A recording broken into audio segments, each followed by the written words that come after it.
Hello and welcome back to Sorta Strategy and another episode of Archetypes Explained. This time I'm going to be doing True Draco, which is it's probably going to be a shorter video just because True Draco do not play an extra deck, first of all. And second of all, a lot of these cards are just optional, personal preference floodgates, pretty much. They only have a few main deck cards to their own archetype, and then other than that, they share a lot of similar effects as well. So yeah, this will be a good one. True Draco are a deck that is very anti-meta, any meta pretty much, because of their ability to run any Floodgate under the sun pretty much, and then, yeah, they kind of always stick their head up and they're a pain in the ass to come against. It's just true. So, yeah, just gonna start. First monster is, at 1, Dynamite Knight True Draco Fighter. So, these two guys have very similar effects. Well, the first three actually all have similar effects. This searches a monster. This searches a spell, this searches a trap. To remember this, just remember basically the blue one or the green one searches a trap, the red one searches a spell. That's easy to remember. And then the it's a reverse pretty much to what you might think by the color. And then the girl one then just searches monsters pretty much, okay? So, tribute summon this card face up, you can tribute continuous spell and trap cards you control. That's pretty good. Instead of a monster. Once per turn during either player's turn, when an opponent activates a card or effect while you control this tribute summon monster, you can take one True Draco or True King continuous trap from your deck and add it to your hand or activate it. So, yeah, it's really strong. Activating a trap from the deck or adding it to your hand, of course, is just, that's just really, really good. Especially because it's when your opponent activates anything, a card or effect.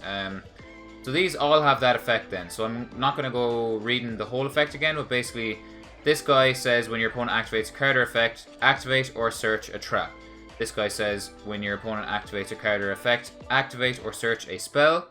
And then she says add a True King or True Draco monster from your deck to your hand whenever your opponent activates a card or effect. And then they all have the you contribute a spell or trap instead of tributing a monster to summon these cards. All in all, these make really good kind of engine, or not engine, but a very strong core to the deck. Obviously, you play him at 1. There's only 1 allowed to be played. You play 3 of this guy, and then most people would play 3 of Maiden, but some people play 2. And yeah, that is all. They're kind of the core monsters to the deck. Now, the next 3 monsters are kind of, some people main them, most people side them, and this guy, often you won't see him in the deck profile at all, so yeah. But I will read him anyway. Requires 3 tributes to normal summon, cannot be normal summoned or set. To tribute this card, you can tribute continuous spell or traps you control as well as monsters. So he's not as hard as you think to get out. 3 tributes, but they can be spell or traps. Unaffected by the effects of cards while it's in with the same type, monster, spell or trap, as the original type of the cards tributed for its tribute summon. Like, this guy can really catch people off guard. So if you tribute a trap, a spell, and a monster, he's unaffected by trap, spells, and monsters. And he's 3,000 attack, so yeah, he is solid, actually. Yeah, he's basically True Draco, for anyone who doesn't know, have a banned boss monster who's 950 attack, I think, but he has another effect that, quick effect, banish a continuous spell or trap from the graveyard to pop card in the field. He was always played over this guy, but now that the guy I just mentioned there is banned, you'll see this guy sometimes. Not too much though. Then, his other effect is, if this tribute summon monster in its owner's control is destroyed by opponent's card or by battle or card effect, you can special summon a fusion, synchro, or XYZ monster that is earth, water, fire from your extra deck. You don't play an extra deck. I'll get to the reason why later, but yeah. So his second effect doesn't matter. His first effect is enough. If you against certain decks, say Sky Strikers, against Salamangrates, things that basically don't put out any huge monsters, this guy can just auto-win against Striker. Like, it's very easy to just tribute a spell. Remind yourself as well, or just remind you that you won't always tribute a spell, monster, and trap to summon this guy. Sometimes it'll just be spells and traps just to get him out, you mean, that kind of way, but he can win you the game anyway. Yeah, just thought I'd bring him up. Pretty cool guy. Okay, next card. Inspector Border. So I'm going to read this effect and then explain it in my own words, because for anyone who's never played against this card or never read it before, I think it's worded so badly. Cannot be normal summoned or special summoned if you control a monster. Neither player can activate a monster's effect unless the number of monster effects that player has previously activated that turn is less than the number of monster card types currently on the field. Ritual, Fusion, Synchro, XYZ, Pendulum, and Link. If an effect is activation was negated, it still counts towards the total number this turn. Only counts effects that were activated while this monster was on the field. Okay. The last half of that just is more words pretty much. Basically, while this card's on the field, your opponent can only activate effects up to the number of different card types other than effect monsters and normal monsters on the field. So if your opponent controls one fusion and nothing else, then they can activate one effect. So basically this guy, if you go first, you can drop him, and then pretty much they can't really activate any effects. He kind of power crept Majesty's Fiend, if that helps you understand his effect. But yeah, a lot of time people will try to make like a Link 1 to out this, but as you know, there's not many Link 1s. But yeah, that is pretty much that. Inspector Border, in my opinion, I wouldn't main deck him. A lot of people do, it's up to you, but I think I'd only want him I'd only want to see him obviously if I'm going first, so I personally side him. Another card, Mano Iwato, he does a similar thing to Inspector Border, cannot be special summoned. Monsters cannot activate their effects except spirit monsters, so pretty much nothing, because who the hell plays spirit monsters? Once per turn during the end phase, if this card is normally summoned or flip face up, return it to the hand because it's spirit monster. So basically the idea behind this guy is you summon your Mano Iwato, and then just activate anything you know that you can't be hand trapped, pretty much. Another going first card in my opinion. So decide between the two of these. In my opinion, Inspector Border is just better. Yeah, that's pretty much that. Okay, first spell. Now, I'm going to do the archetype cards first because there's not many of them, and then I'll go back to spells again, so don't worry about that. First spell, Dragonic Diagram. All True Draco and True King monsters on the field gain 300 attack and defense. That's pretty significant, seeing as you're playing a shit ton of Floodgates. So this guy will be 2-8, this guy will be 2-7, and she will be 2-6, so pretty solid. Just so you know, if this guy's unaffected by spells, he won't get the boost. Not that it really matters, but yeah, just important to know. If a True Draco or True King monster would be destroyed by battle each turn, it is not destroyed. So they're pretty much, you know, destroying by card effect are out in this first. Once per turn, you can destroy one card you control or in your hand, and if you do, add a True Draco or True King card from your deck to your hand. So, the next few cards that I'm going to talk about, 2 spells and 2 traps, when they're destroyed by card effect, so i.e. by this, they will get an effect, okay? Alright, so, first thing to know about the next couple of cards is they have 2 effects, I think, each. Well, some of them have 3 actually. The traps have 3 for sure. I'll have to reread them. But anyway, the spells, when they are destroyed by card effect, destroy a spell or trap on the field. So if this pops one of these in your hand or on the field, it'll pop a spell or trap on the field. And then when the monsters are destroyed, well, sent from the spell and trap card zone to the graveyard. This doesn't have to be destroyed. The reason for that is basically if you tribute the trap or spell to summon any of these, they will get destroy a card on the field. So basically the spells, when they're sent from the field to the graveyard, destroy your spell or trap, and when the monsters are sent from the traps are sent from the field to the graveyard, they destroy a monster. So that's the first couple of lines of each of these covered. So as you can see, the first few lines, oh no, it's not the first few lines on the spells, it's the first few lines on the traps. But anyway, for the spell, first thing, Heritage. During your main phase, you can draw cards equal to the number of True Draco or True King card types, monster spell, or traps sent from the field to the graveyard this turn. During your main phase, you can immediately after this card effect resolves, tribute summon 1 True Draco or True King monster face up. If this card then is sent from the spell and trap card zone to the graveyard, destroy a spell or a trap on the field. You can only use each effect of this once per turn. So yeah, normally like you wouldn't really need to pop straight away. Like if you're going first, there's nothing to target, you know what I mean? So yeah. That is that. The next card then is Disciples. So, I'm sorry for using the shorthand names, but Disciples of the True Draco Phoenix. You can target 3 True Draco or True King cards in your graveyard, shuffle them into the deck, and then draw 1 card. During your main phase, you can immediately after this effect resolves, tribute summon a True Draco or True King monster face up. If this card is sent from the spell or trap cards onto the graveyard, target spell or destroy it. You can only use each effect once per turn. So, this one basically shuffles 3 back into the deck, draw a card. It's pretty nice with the field spell and sometimes reusing some of the traps, especially this guy who's limited, True King's Return. And then the tribute summon straight after this effect resolves doesn't really matter all that much. It can and it can't, I'll say. It's basically if like, basically you can summon one of these from the hand, and then if they activate an effect, you know the way they quick effect search a card, if your opponent activates a card or effect, you can kind of get a search, I guess, but yeah, it's kind of just an extra effect, I suppose. First trap then, True Draco Apocalypse. If this card is sent from the spell and trap card zone to the graveyard, target monster on the field, destroy it.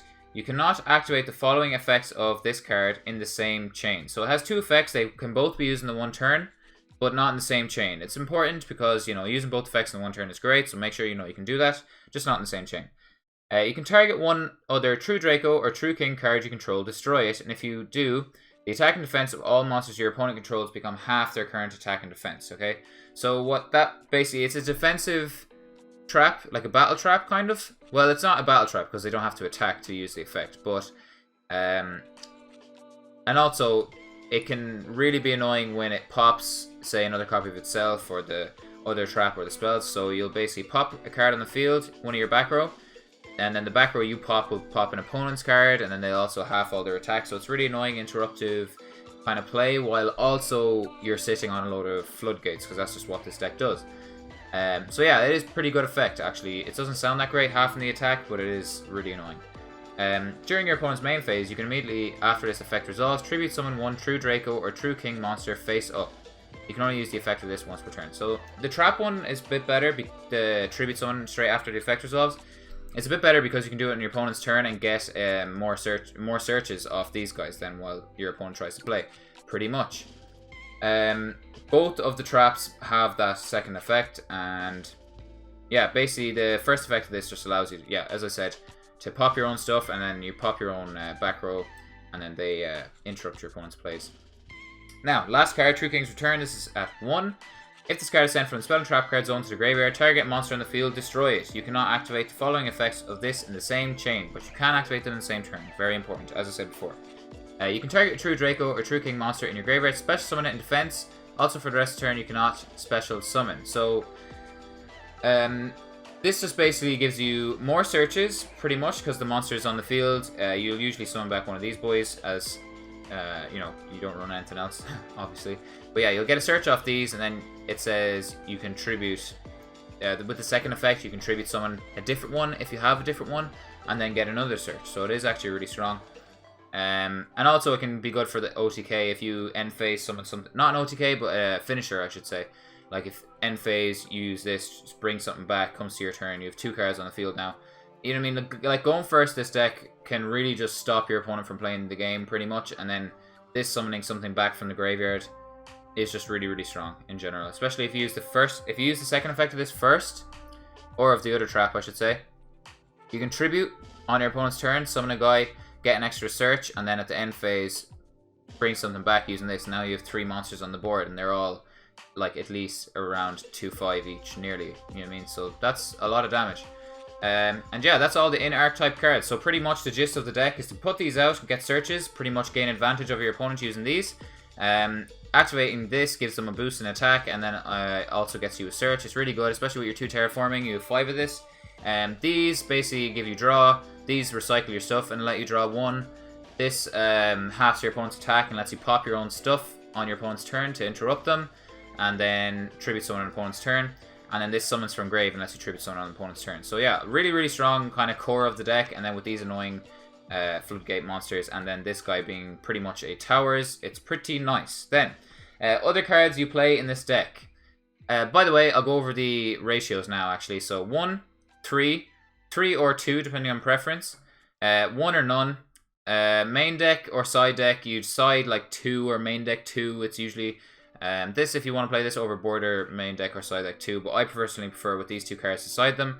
Play 3 diagram and 2 terraforming. It's an amazing card. 3 heritage, 3 disciples, 3 apocalypse, and obviously the 1 return. Now, 3 card of demise. Draw until you have 3 cards in your hand for the rest of the turn. After this card resolves, your opponent takes no damage during the end phase. Your entire hand is sent to the graveyard. You can only activate this once per turn. You cannot special summon the turn you activate this effect. So, this card, I should say. Basically, yeah, what you want to do is put out your whole hand, destroy them with the field spell, destroy them with, tribute them away using your monsters, etc, etc. And then draw a load off this, set all your traps, end your turn, As soon as your opponent draws or goes into standby phase, activate whatever you want. Your opponent can't play the game pretty much, and you win. Duality at 2 or 3, up to you. I play 2 personally, and yeah, basically just helps you get to this pretty much. Stormfort is just a nice tech card. Like many people aren't playing it. I wouldn't mind playing it at 1, but right now I'm not playing it. Not a bad card whatsoever. It allows you to tribute an opponent's monster. It's just really good in general. Like, it lets you out stuff. I like it, but I think I'm not playing it as far as I remember at the minute. And this is a card I've been seeing other people play. I don't play it. I don't really think it seems all that great, but I can see why people play it. It basically says you can tribute one of your level 5 or higher normal summoned or set monsters, target a card in the field, negate its effect, and draw a card. So it's pretty much a, like, Forbidden Chalice and an upstart, but you have to tribute a monster. I'm not sure if I like it or not. And then during the main phase, if this card is in your graveyard, you can banish the card, declare an attribute, all monsters on the field become the attribute. That doesn't really matter. Like, that's more of a Monarch effect, but still. I can kind of see why this card's alright, but people are siding it. Some people are maining 1, and I saw a guy maining 2 who actually topped French National, so yeah, it's not a terrible card. It mustn't be a terrible card anyway if people are doing well with it. But yeah, I personally don't play it. Next card, Waterfall of the Dragon Soul. So, a trap card. Some people play 2 of this, some people play none of this, some people play 3 of it, some people play 1 of it. So it's really up to you. I personally only play 1. I would say if you're running 3 Maiden to run a copy of this. I do anyway, mainly for that reason. I'll read you the effects now. So activate one of these effects, add a worm from the deck to the hand. These are all worm, by the way. Then the next effect is, you can only activate 1, so the other effect is, send any number of worm monsters from your hand or face up on the field to the graveyard, draw cards equal to the number +1. So it is a plus. Well, not a plus, it's a break even because of this card, I guess. But yeah, it's really nice if you draw too many monsters, which is rare. You don't run many monsters, but yeah, it can just help you fix your hand. Crackdown is kind of one of those cards that, like, I don't know, it's seen play in some builds, but not every build. It's like, it is just a really strong card. I currently don't play it, but I would try and squeeze it in. I'm kind of playing, I just didn't think of playing this until I did a bit more research, and I was like, oh yeah, this card could really help in this deck. But yeah, I really like it anyway. Solemn, I would say max 2 copies of this though. I would say, maybe. If you want to play 3, try it, but I would say. Then again, it's a continuous spell as well, or a continuous trap. I don't know. Solemn Warning. Solemn Warning, if you don't know what this does, pay 2,000 life points, negate the summon or activation. Basically is when a monster would be summoned, or when a spell or trap card or a monster effect is activated that includes the effect of a summon, pay 2,000 negate. I personally, if you have space, play this in the main, I think, because it just pretty much negates anything, but also it's really important in the side at least, because this card can negate Denkoseka's normal summon, which is really, really strong. And then I main deck, if you don't have room for both of this, I would main deck this one, because this negates, okay, so when a monster would be summoned or a spell or trap is activated, pay half your life points to negate the activation if you destroy it. So this negates anything, this negates summons or anything that summons something. I side this for Denkoseka, and then this can stop Denkoseka as well. So, yeah, if you have space for 2 of these in the main, do it. If you don't, at least side this, because you want to stop Denkos, basically. And now, the next card. This explains why you do not have an extra deck, and it's ridiculously strong. So, activate this card if you have no cards in your extra deck. Answered. Question answered already.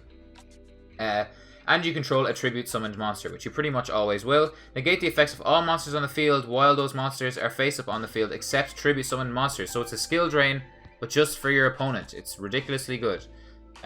You can side these out if you really want to for Inspector Borders or Manuato if you're playing them in the side. That's why I wouldn't main those, and I would main this at 3. Yeah, what was the next part? During the end phase, if you control no tribute summon monsters, send this card to the graveyard. So yeah, if you can basically out there a couple monsters and end, then this is gone. I'd play 3 of this for sure. It's amazing. Next card then. So the rest of these cards are floodgates, basically, that I would consider maining, and then I have a few floodgates in the side that you would never main right now, at least, but are worth thinking about for the side deck. Each player can... Oh yeah, sorry. There can only be 1, or there can be only 1. I always say it wrong. Each player can only control 1 monster of each type.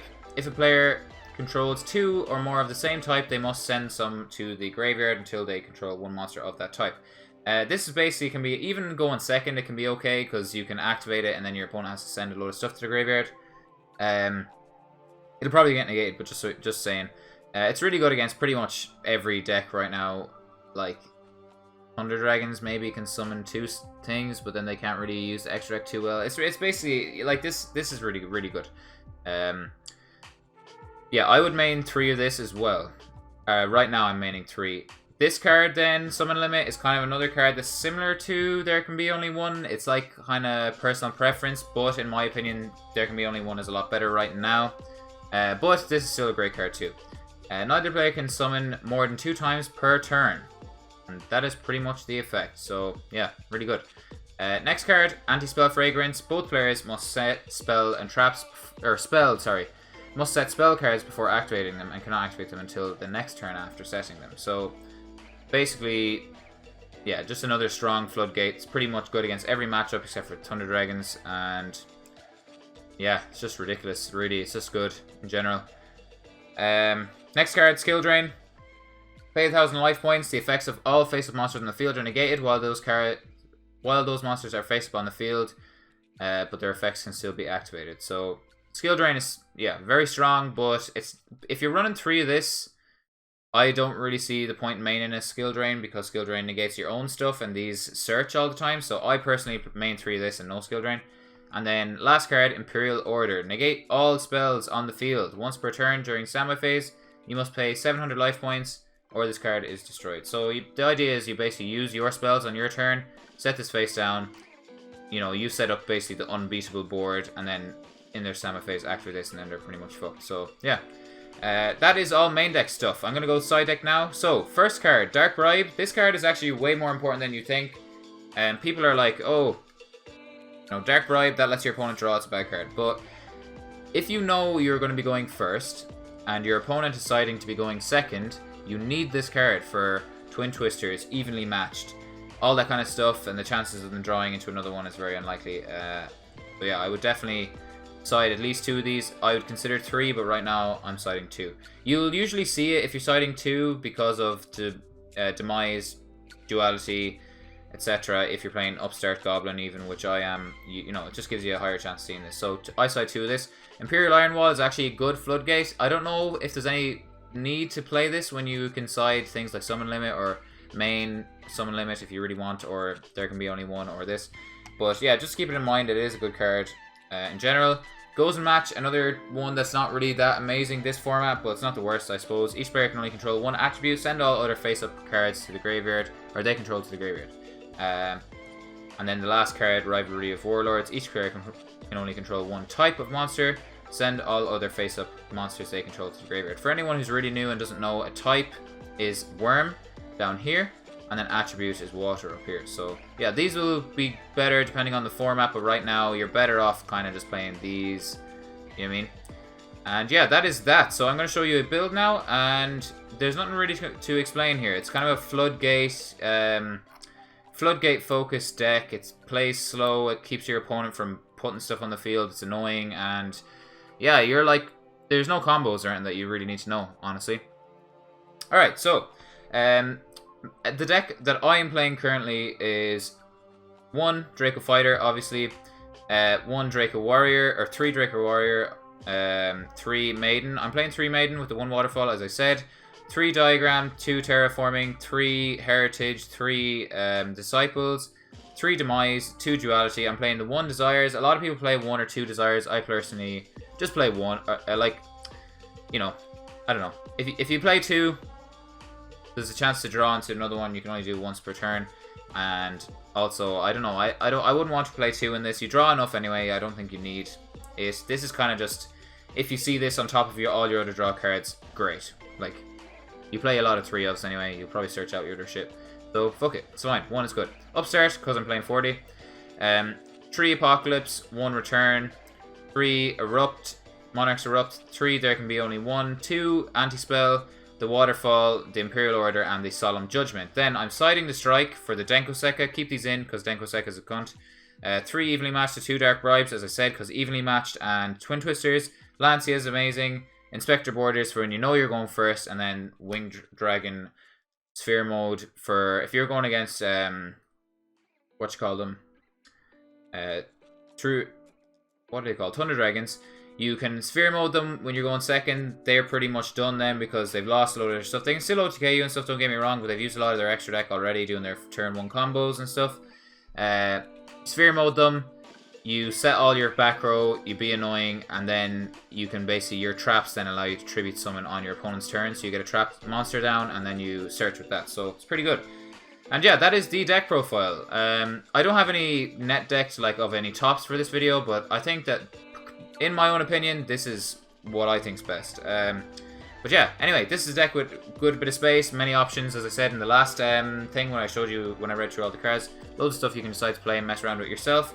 And yeah, that is that. So, drop a like if you liked. Subscribe if you want to see more, and I'll cover some more decks. But I'm going to be away tomorrow for Irish Nationals. Wish me luck. Going to be playing Infernoids, and hopefully I can do the best I can. Other than that, comment as well what deck you want me to do next, and that is that. Thank you for watching. Bye-bye.